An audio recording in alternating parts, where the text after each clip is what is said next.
My name is Samantha.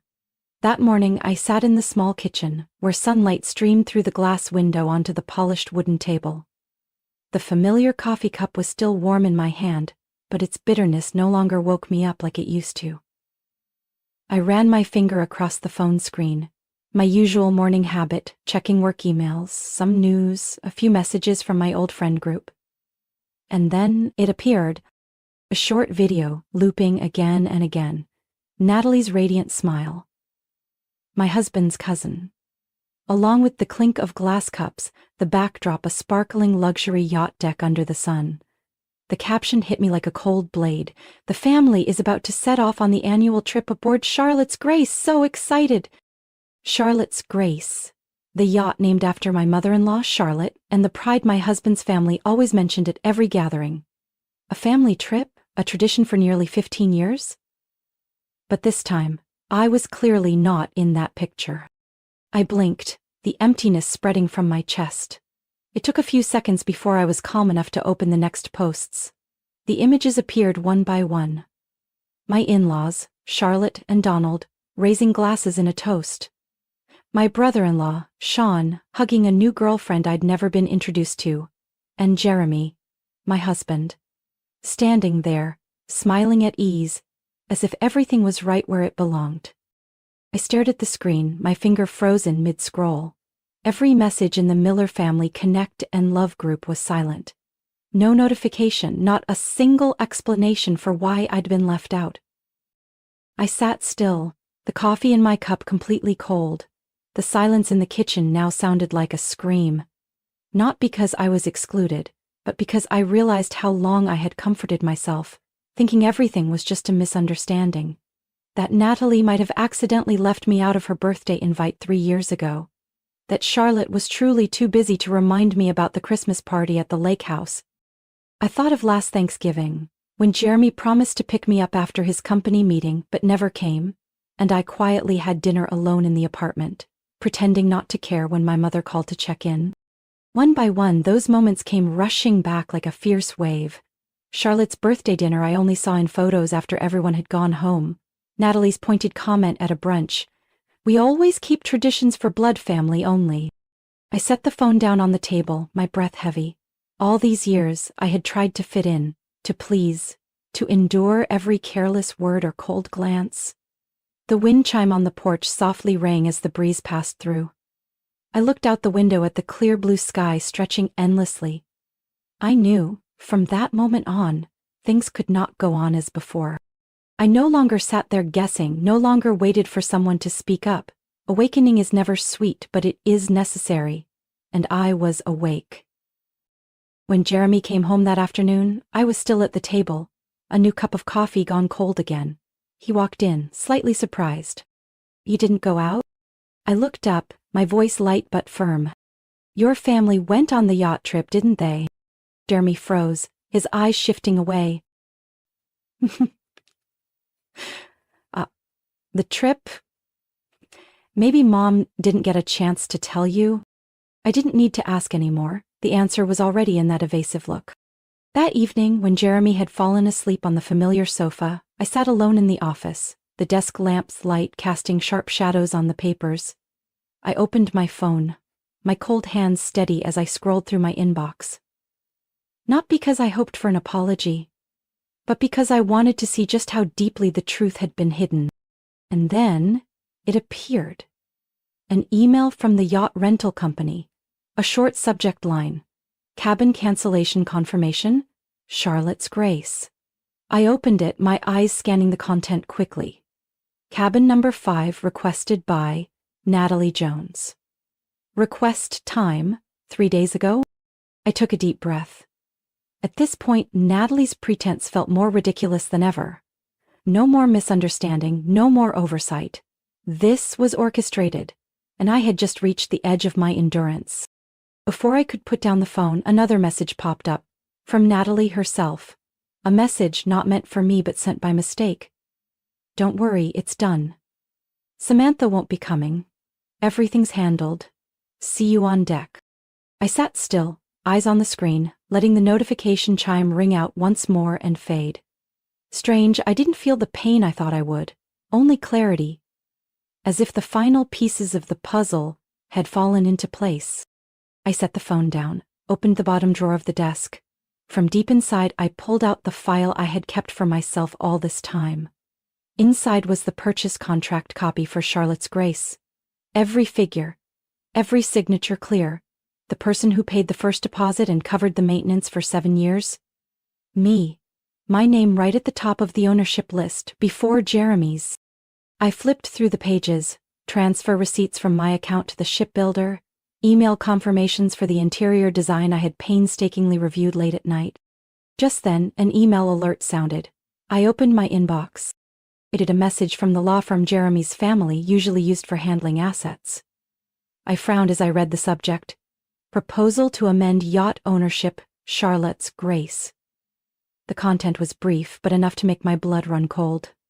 Dear Natalie Jones, attached is the draft adjustment for Charlotte's Grace yacht ownership as requested, removing Samantha Miller's name from the ownership list for ease of family asset management. Please confirm. I printed out that draft, set it on the table, then leaned back in my chair. There were no more tears for things like this. In the quiet room, only the ticking of the clock remained, each click a reminder that this truth had existed for a long time. I had just opened my eyes to face it.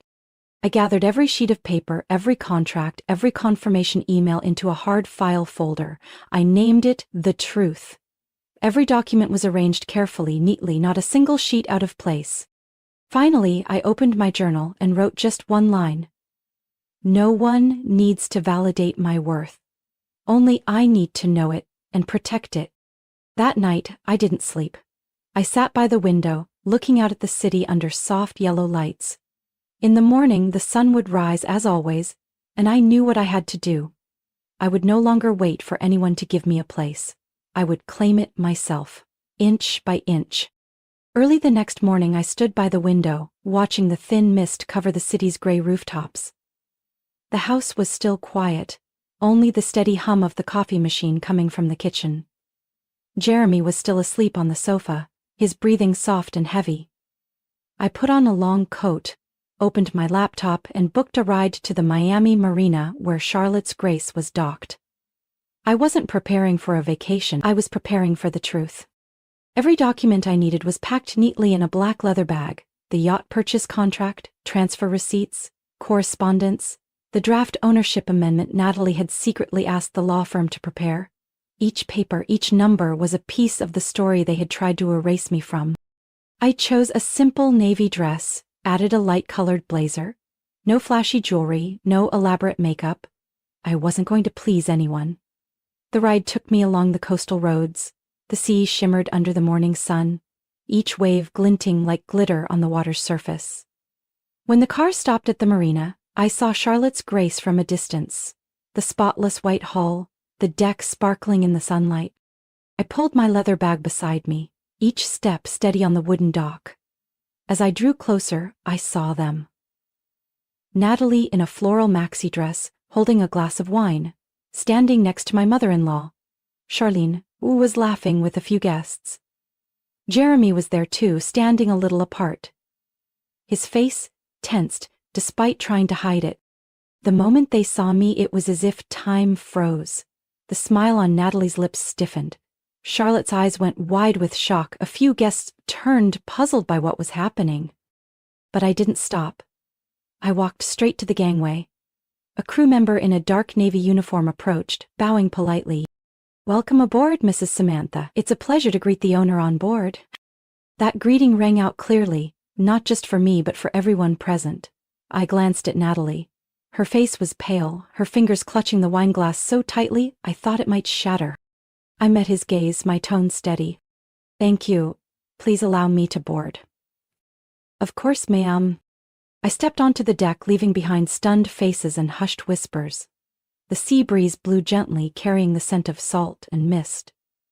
I felt my chest open, as if for the first time in years I was truly breathing freely. On deck, the crew stood at attention, greeting me. A gray-haired man, probably the captain, stepped forward. "The yacht is ready to depart whenever you give the word." I looked out to where the horizon blurred into a faint line. "We'll depart once all our guests are aboard." Without turning, I could feel Natalie's flustered attempts to explain herself to the guests. I walked straight into the main cabin, where the familiar scent of walnut wood and leather surrounded me. There wasn't an item here I hadn't personally chosen. I lightly touched the table's edge, the cool feel of the inlaid metal grounding me more than ever. Behind me, the hurried click of Natalie's heels echoed. Samantha, you don't have to make such a big deal out of it. I turned, my gaze steady and cold. The big deal. I'm simply boarding my own yacht. Natalie pressed her lips together, saying nothing more. She turned, trying to regain her composure, but I knew everything had cracked. I stepped out to the rail, the sea breeze tossing my hair. Below on the dock, Jeremy looked up, his eyes filled with guilt and helplessness. But this time, I no longer waited for him to speak. No longer needed anyone to stand up for me. When the gentle hum of the engine signaled readiness, I gave a small nod to the captain. Let's go. That dinner on Charlotte's Grace that night was prepared elaborately as if to prove something to the guests. The crystal chandelier cast a warm glow over the long table draped in pristine white linen. Shining silverware and crystal wine glasses were neatly arranged next to the delicate appetizer plates. Natalie sat at the head of the table, still trying to maintain her confidence, her hands gripping the wine glass like she was clinging to the last bit of control she had left. Charlotte sat beside her, her gaze distant as she looked out the window where the sunset had turned the horizon red. Jeremy sat near the end of the table, occasionally glancing at me but quickly looking away, as if he couldn't bear to face me. I stayed silent for half the meal, listening to the scattered conversations, the praises about the trip, about the family, about the legacy they were so proud of. The sound of cutlery against plates echoed louder in the quiet than they realized. As the main course was served, I opened my leather bag and took out the file I had prepared. One by one I placed the documents in the center of the table.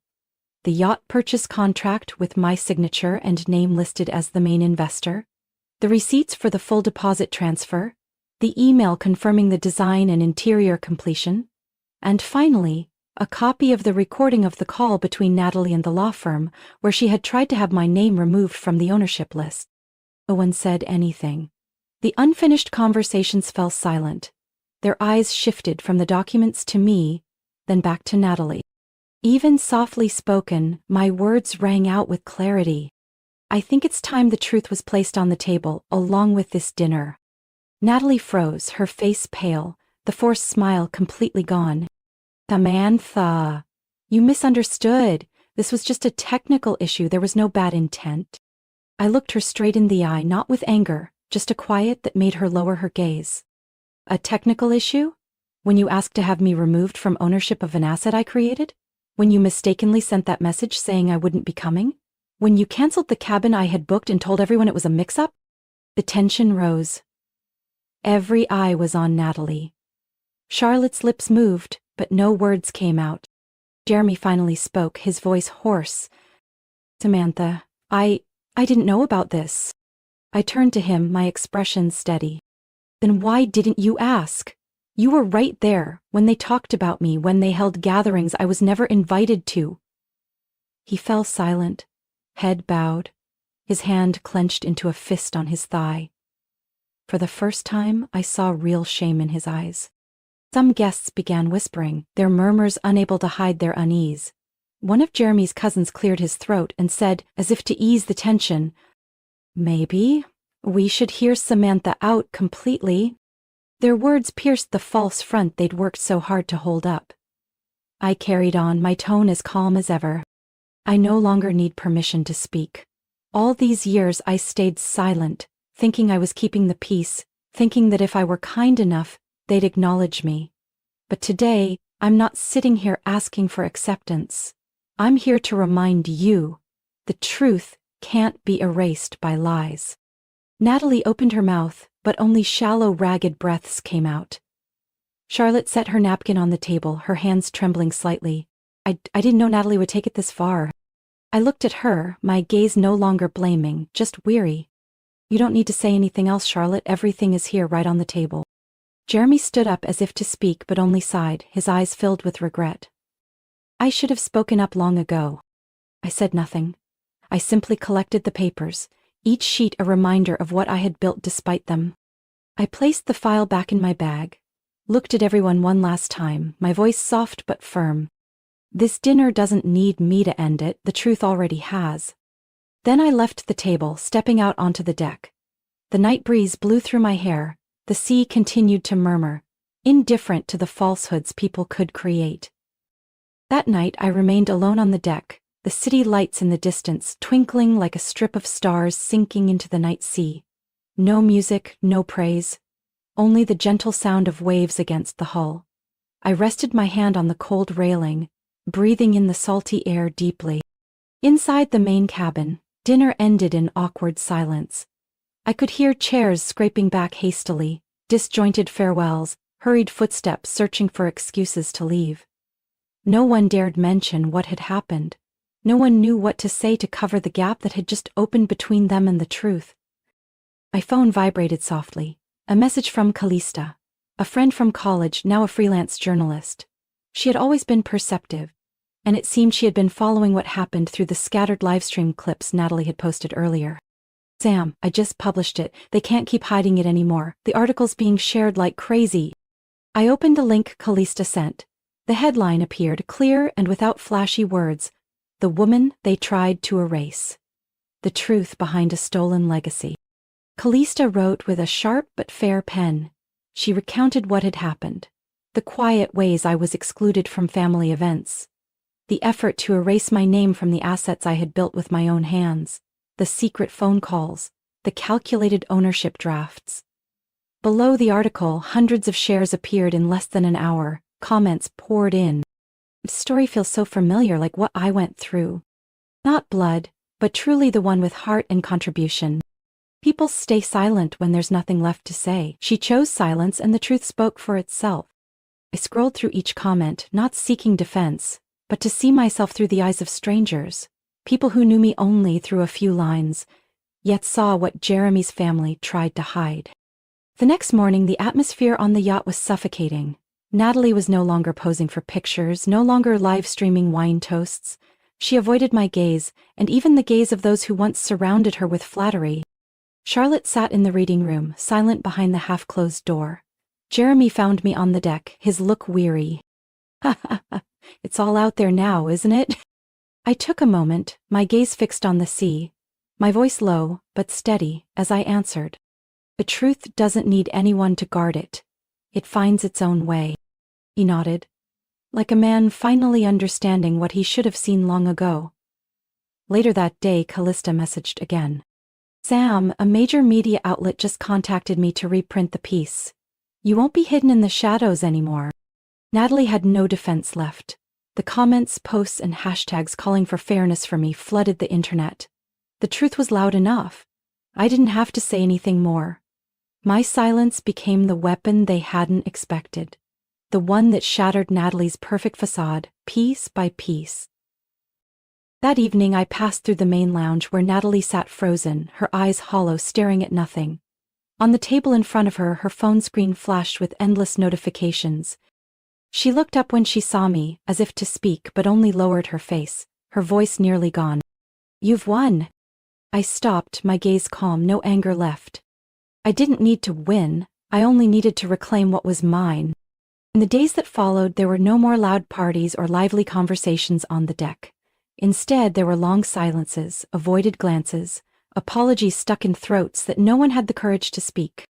I kept my own peace.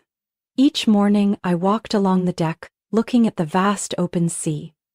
The sea doesn't need anyone's recognition to be the sea, and neither do I. One afternoon, as I sat in the reading room with a cup of hot tea, the door opened slightly. "Sean?" Jeremy's younger brother stepped in, looking more awkward than I'd ever seen him. He paused before me for a few seconds, his eyes filled with regret. "Yamantha, I should have said something before." I looked up, saying nothing, waiting for him to continue. I saw what Natalie was doing wasn't right, but I thought staying silent was best to avoid tension. Now I see that silence is complicity too. I nodded gently, neither blaming nor rushing to forgive. He understood, sighed, and quietly left. Not long after, one of Jeremy's aunts, Ruth, known for protecting the family's image, came to me in the lounge. She held a plate of homemade cookies, set it on the table in front of me, her voice softer than usual. Samantha, I was wrong not to speak up for you. I shouldn't have pretended not to see. I looked at her, my hand still cradling my tea. That acknowledgement, though late, was worth more than 100 excuses. That evening Jeremy found me as I stood at the rail, watching the last streak of sunlight sink into the sea. The sea breeze tossed my hair, and I felt his gaze behind me. Samantha, I've been thinking a lot. I didn't turn around, letting him find the truest words he could. I can't change what's happened, but I can fix what's left. I've called the lawyer. I want to transfer full ownership of the yacht to you, just as it should have been from the start. I turned, my gaze direct without anger or emotion. Jeremy, I don't need a piece of paper to prove my worth. I need respect. And I need you to understand that's what matters most. He bowed his head, his shoulders trembling slightly, as if the weight he'd carried for years finally pressed down on him. I was a coward, Sam. I let you stand alone when I should have been by your side. The only thing you can do, he lifted his head, his voice rough, is to never stay silent again. That night, I sat on the deck for a long time, watching the night sea shimmer under the thin moonlight. There was no longer a need to prove anything, no need to seek anyone's approval. The old ties that once bound me like chains had loosened, leaving me with a rare peace. The next morning when Charlotte approached me on the deck, she paused for a moment. Her voice so soft the sea breeze almost carried it away. Samantha, thank you for not choosing to destroy everything. In the weeks after the trip on Charlotte's Grace, I returned to my home with a completely different spirit. The small lake house that once felt lonely now became the place where I felt the most at peace. Every morning, I made my own coffee, opened the window to welcome the sunlight and fresh breeze, and reminded myself, I no longer have to try to please anyone.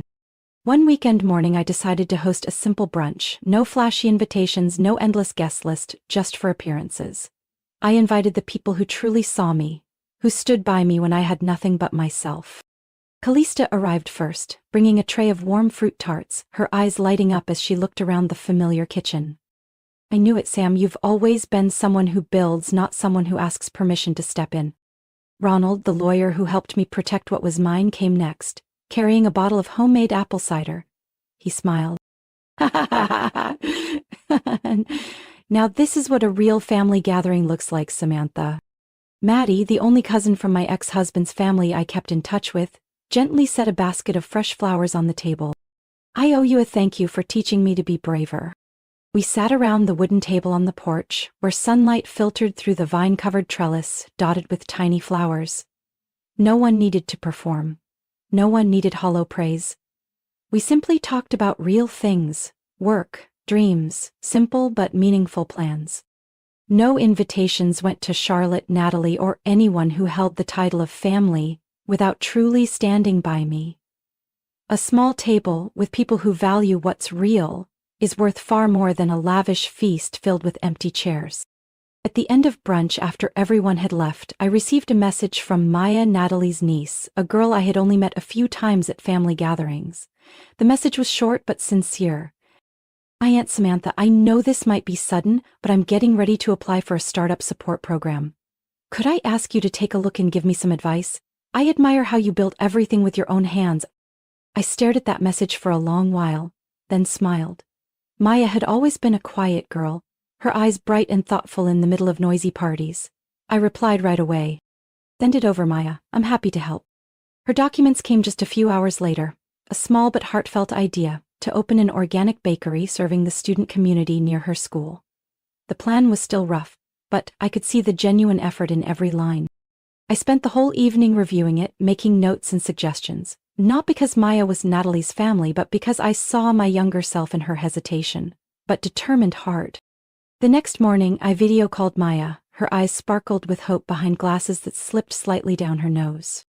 "I've read it carefully. Your idea is good, but you'll need to adjust the financial and marketing plans. I'll send you reference materials, and if you want, I'll guide you step by step." Maya's head bobbed eagerly, her voice trembling with joy. "Thank you. I didn't think you'd agree to help me so easily." I looked at her, feeling lighthearted. Everyone needs someone to give them a chance to begin. That Sunday, as I sat alone on the porch, my cup of chamomile tea still warm in my hands, I suddenly understood. A true legacy isn't a yacht, a house, or any asset. A legacy is what we plant in the hearts of others. And I had started planting my seeds in the simplest way. That morning, as sunlight streamed through the window, I began tidying up the old drawer in my study. For years I had filled it with files, papers, things I once thought were proof to protect myself. Now they were just traces of a journey I no longer needed to prove to anyone. As I neatly packed each file into a storage box, my hand touched a small yellowed piece of paper. I unfolded it. My father's bold, steady handwriting appeared clearly. Don't fight for a seat. Build your own table. I froze, a warm, indescribable feeling rising in my chest. I didn't remember exactly when he had written that for me. Maybe in a birthday card or on a slip of paper tucked into my suitcase when I left home for the first time. All I knew was that now, it appeared at the perfect moment. Like a gentle but powerful reminder. I folded the paper back up, placing it in a small wooden box beside my desk. Outside the window, the garden whispered in the breeze, the green leaves shimmering in the morning sun. I sat in the chair by the window, my hands cradling my tea, letting peace fill each breath. My phone vibrated. A message from Maya. Aunt Samantha, I just submitted my application. Thank you for helping me feel more confident than ever. I read those words, my lips curling into a soft smile. No grand banquets, no flowery praise, just a sincere message was enough to let me know I was on the right path. That afternoon, I set up another wooden table on the porch. The one I had once bought from the small workshop of a single mother I knew. I laid out simple dishes with my own hands, a vase of wildflowers freshly picked from the roadside. The table didn't need to be fancy, only wide enough to welcome those who value what's real.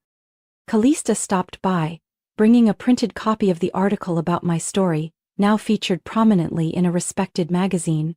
She set it on the table, looking at me. Sam, you've done what not everyone has the courage to do. I gently flipped through the pages, but my eyes stayed on the garden, where the sunlight painted the grass gold. No one else needs to write me a new chapter, Callista. I just need to write it in my own way. In the afternoons that followed, I often sat at that table, not to wait for anyone to stop by, but to remind myself. I had stopped seeking a seat at tables set by others. I had built my own table, with effort, with determination, and with scars that had healed. That day, as the sunset slowly fell, I stepped into the garden, my bare feet touching the cool, soft grass. The sky was clear, the breeze carried the scent of wildflowers. I looked up at the vast sky, feeling my heart light. No more burdens, no more longing for anything. My story was no longer about a yacht or the rejection of a family. It became a journey where I learned to build my own worth without asking permission or seeking anyone's approval. I chose quiet strength, letting the truth speak for itself. The legacy I keep is not material wealth, but independence, self-respect, and the inspiration I offer to those brave enough to start with their own hands. What do you think about Samantha's story and the choices she made? Share your thoughts in the comments below. Don't forget to follow the channel to explore more meaningful stories about life, family, and growth.